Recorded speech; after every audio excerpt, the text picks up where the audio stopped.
Und seit Mitte der 80er Jahre haben wir erwähnt eben die Zeitschriften und auch seit den 90ern auch in Istanbul und in der Heimat werden sie veröffentlicht. Vorne liegen auch welche Zeitschriften und Bücher aus. Es ist nur eine Auswahl, das wir heute da haben.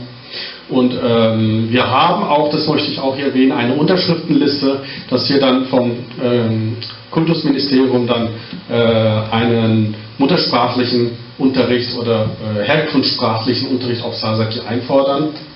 Und nachdem wir das, wir werden das versuchen, dann dem Kultusministerium dann weiterzuleiten mit den Unterschriften, dass zumindest, wenn nicht deutschlandweit, aber auch zumindest in Hessen, dass da das Kultusministerium erstmal mitbekommt, aha, es gibt auch deutsche Staatsbürger, die haben die Sprache Sasaki und sie haben hier noch als deutsche Staatsbürger keinen herkunftssprachlichen Unterricht oder muttersprachlichen Ergänzungsunterricht, dass da zumindest mal ein Schritt getätigt wird.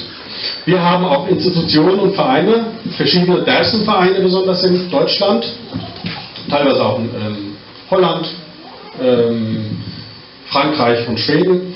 Dann haben wir, hat Ramazan Yıldız auch erwähnt, eben auf Sasaki in seiner Rede das Institut Sasaki seit 2004 in Frankfurt und neuerdings auch Samate Sazayna Almanya, die Sasa-Gemeinde in Frankfurt seit neuestem als eingetragener Verein.